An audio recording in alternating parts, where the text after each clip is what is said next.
Kan. Nah, di satu titik saya itu kalau secara singkat menemukan, oh ternyata ada agama yang justru nyuruh orang mikir.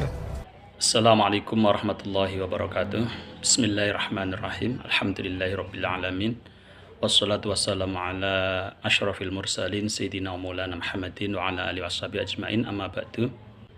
Sebagai manusia kita diwajibkan untuk mengenal Allah, untuk mengenal Tuhannya. Jadi jangan sampai kita beragama hanya karena warisan, ya. Jangan sampai kita beragama tanpa berpikir, tapi kita diwajibkan untuk berpikir, diwajibkan untuk mengenal Allah. Banyak cara untuk mengenal Allah, diantaranya dengan belajar ilmu tauhid. Tetapi kita juga untuk zaman sekarang ini bisa dengan mendengarkan channel-channel para mu'alaf, ya. Channel-channel bagaimana non-muslim masuk Islam, itu biasanya sangat membantu sekali dalam kita berpikir, ya. Di antaranya berikut ini akan saya tampilkan Ustadz Felix Shaw, yang mana dia dulunya adalah Kristen, kemudian pernah merasa tidak bertuhan, ya. Kemudian meyakini adanya Tuhan, dan akhirnya dia yakin bahwa satu-satunya agama yang benar adalah Islam.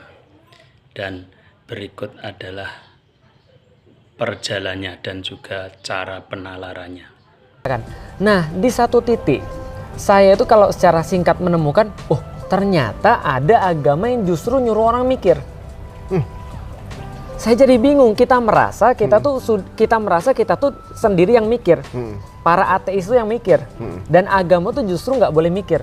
Tapi dalam satu titik saya menemukan ada agama yang justru kalau ada orang nggak mikir malah disalahin. Ada orang nggak curious malah dibilang dia calon untuk mendapatkan kesulitan dan calon mendapatkan azab. Lalu kemudian saya lihat ternyata agamanya ini agama Islam, yang setahu saya dulu nggak gitu. Setahu saya justru agama Islam ini adalah yang paling nggak mikir. Iya, identik dengan kebodohan salah lagi. Benar, mereka punya identik dengan kebodohan dan apa-apa nyalain takdir. Kenapa kamu miskin? Sudah takdir. Kenapa kamu bodoh? Dapat ranking rendah? Ya memang sudah takdir saya begitu. Maka waktu dulu saya bilang benar kata Karl Marx, agama itu candunya orang. Kalau orang beragama seolah-olah dia jadi nggak mikir, dia jadi kemudian seolah-olah nggak mau untuk maju. Dan orang-orang bilang, ya dia jadinya kalau sudah orang beragama tuh dia jadi nggak peduli tentang cari duit, nggak peduli sama keluarganya, karena dia sudah fokus kepada Tuhan. Maka kemudian saya pikir ini yang saya temukan nggak gini Islam. Nah, poin di mana kemudian saya melihat Islam itu adalah agama yang berbeda, bahwa Islam tuh justru nyuruh semua orang untuk mikir supaya dapat Islam. Dan Islam itu ketika kemudian suruh orang untuk mikir, ketika dia sudah dapat Islam itu, maka Islam menentukan jalan-jalannya yang justru masuk logika. Di titik itu kemudian saya bilang, wah ini berarti mikirnya saya kurang dalam malah. Karena ketika saya mikir ketika saya mikir dalam lagi, di situ ada beberapa hal yang saya nggak bisa nafikan. Di kalimat apa, Ustaz? Sampai akhirnya Ustaz kayak ini benar. Ini ternyata nih yang biasa saya cari nih. Nah, ketika kemudian saya baca Al-Quran itu, dibacain sih sebenarnya, saya bertemu dengan satu ayat judulnya wa in kuntum fi raibim mimma nazalna ala abdina fa'tu bi suratin min mislihi. Dan bila kamu tetap dalam keraguan dengan apa yang kami turunkan terhadap hamba kami Muhammad, maka datangkan satu surat yang semacamnya. Ini ayat bukan ayat sembarangan. Ketika saya dengar ini kayaknya sombong banget. Kenapa? Karena ayat tapi nantangin orang-orang untuk mendatangkan yang semacam dengan Al-Quran. Jadi seolah-olah gini, kalau kamu bener, Lik, kamu datangin yang semacam dengan Al-Quran. Cari ayat yang paling pendek, cari surat yang paling pendek, kamu datangin yang semacamnya, berarti Al-Quran salah, kamu benar. Tapi kalau kamu nggak bisa, kamu harus ngakui ini kitab bukan datang dari manusia. Berarti datang dari luar manusia yang menguasai yang pasti-pasti yang kamu nggak bisa mikir. Contoh, sehebat-hebatnya orang mikir, Ji, dia nggak akan bisa menjawab pertanyaan kenapa dunia ini bisa ada.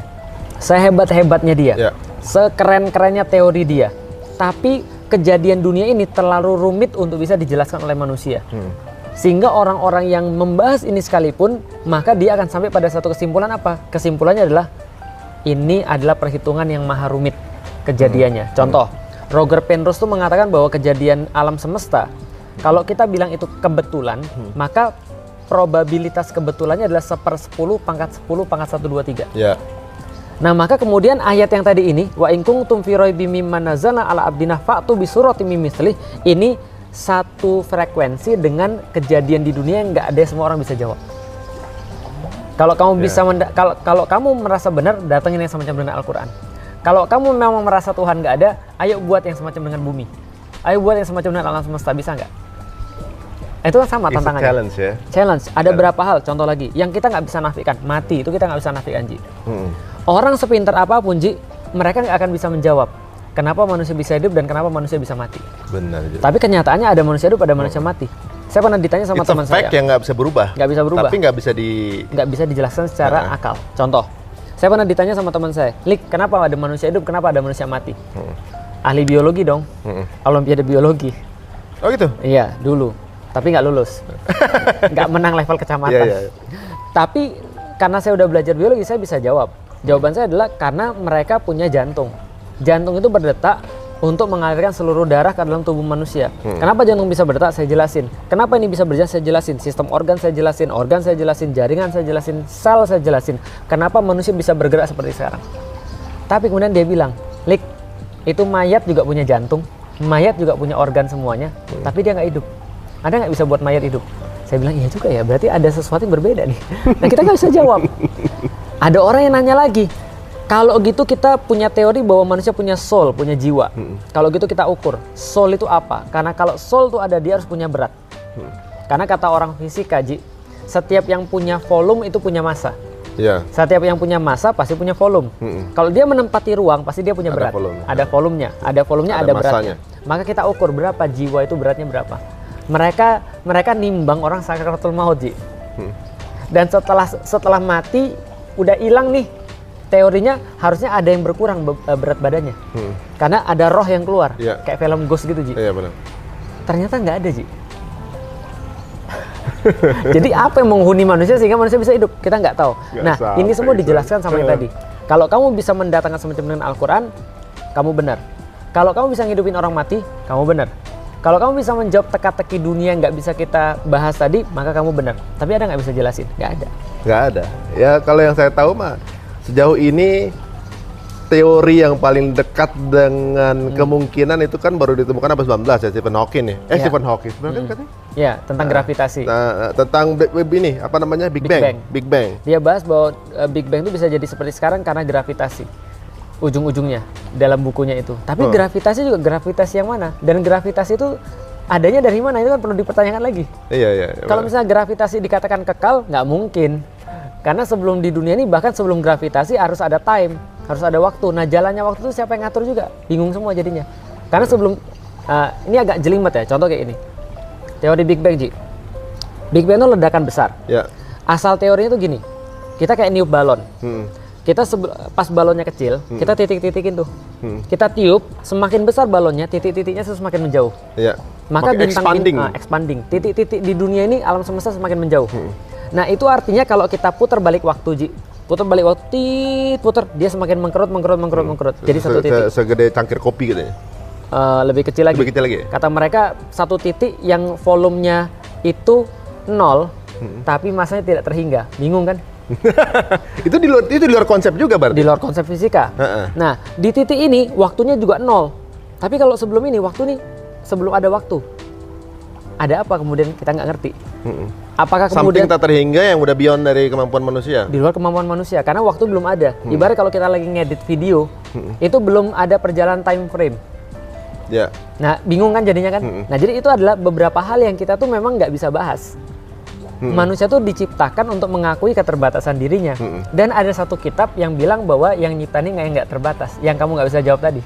Itu semua yang dia ciptain. Ada yang klaim. Nah, kalau kamu ragu, kamu datangin yang semacamnya. Kalau kamu ragu, kamu hidupin manusia. Iya. Waduh, benar juga. Ya memang harus dengan pemikiran dan dipikirin, dilihat, kemudian dipahami, dirasain, benar apa enggak. Tapi mungkin banyak orang yang skip skip part itu gitu. Itu kayak mind blowing bagi saya. Jadi itu kayak apa ya? Kayak jerami kebakar bagi saya. Akhirnya saya menyadari, oh ya berarti memang akal manusia itu terbatas ya. Dan kalau kita mikirin sampai di titik ini, kita harus menerima satu keberadaan yang keberadaan inilah yang mengadakan semua ini. Karena nggak ada teori yang lain yang bisa untuk menjawab itu. Karena satu-satunya teori adalah ada makhluk, kalau kata orang luar, ada makhluk di luar ruang dan waktu yang mengadakan ruang dan waktu. Nah itu dia. Padahal dari dulu tuh orang mikirin bumi ini tercipta gimana, ada Aristoteles yang punya konsepnya gimana, sampai konsep yang paling terima terakhir tuh Stephen Hawking itu kayak Big Bang. Big Bang aja cuma sisi kecil dari yang dibahas sama Quran. Betul. Di 1400 tahun yang lalu. Jadi ujuk-ujuk orang cari kemungkinan bertahun-tahun, ribuan tahun, katanya ada di Quran. Betul. jadi ibaratnya baca aja Quran selesai masalah gitu. Contohnya kan gitu. Udah cukup imani itu and then terusin aja setelah itu kan gitu. Maksudnya sesimpel itu gitu. Tapi ya semenjak itu kemudian salah satunya itu juga banyak saya lihat kayak penciptaan bagaimana janin terbentuk, sperma, sel telur segala macam baru temukan abad 19. Padahal di Quran sudah berbicara 1400 tahun yang lalu gitu kan. Bagaimana lapisan bumi ada berapa, lapisan langit berapa udah dibicara di Quran. Padahal orang baru nemuin di abad 19 semua pada saat ilmu pengetahuan baru muncul gitu kan. Tapi masalahnya berarti sekarang bahwa banyak orang Islam yang tidak membaca dan tidak memahami. Betul, tidak berpikir sebenarnya. Iya gitu. Jadi saya paham jadi kata-kata Iqra itu luas maknanya, bukan hanya baca, tapi baca fenomenanya, baca maknanya, baca yang dimaksud apa. Jadi sebenarnya beyond kata-kata Iqra itu udah kayak gitu ya. Iqra itu bacalah, pikirkanlah, hitunglah, telaahlah, analisislah dan seterusnya. Jadi kalau kita katakan nggak mikir bukan berarti mereka nggak mikir secara umum, tapi mereka nggak berpikir yang bersifat menyeluruh. Orang-orang Barat boleh jadi mereka sangat jago dalam hal kemudian penelitian, dalam hal metode ilmiah. Itu namanya berpikir mendalam. Mereka tahu air itu misalnya ada H2O, O-nya sama H-nya duanya 109 derajat dan seterusnya. Itu mereka berpikir mendalam. Tapi mereka nggak sampai pada satu titik serumit ini nggak mungkin ada secara begitu saja. Apa kemudian ada di belakang ini? Siapa yang buat? Siapa yang sampai ngukur derajatnya? Siapa yang harus kalau air itu ada hidrogen dan oksigen? Kenapa harus itu? Kenapa nggak nitrogen? Betul. Gitu? Kenapa yang nyusun itu? Kenapa punya part masing-masing? Nah, siapa yang capek-capek bikin pola ini gitu? Betul. Jadi pertanyaan why itu yang kita katakan sebagai berpikir menyeluruh. Bukan pertanyaan how and what. Bukan pertanyaan bagaimana dan apa. Nah, jadi ketika saya menemukan ini, saya nggak ada pilihan lain, Ji. Saya nggak ada pilihan lain. Kalau saya nggak bisa untuk menjelaskan semua ini, saya harus terima bahwa semuanya di belakangnya ada Allah, ada Tuhan kan itu kan ya. Dan kalau ketika saya nggak bisa mendatangkan yang semacam dengan Al-Quran, saya harus terima bahwa ini adalah satu-satunya kitab yang kemudian mengarahkan manusia. Dari situ saya bilang ini semua logis.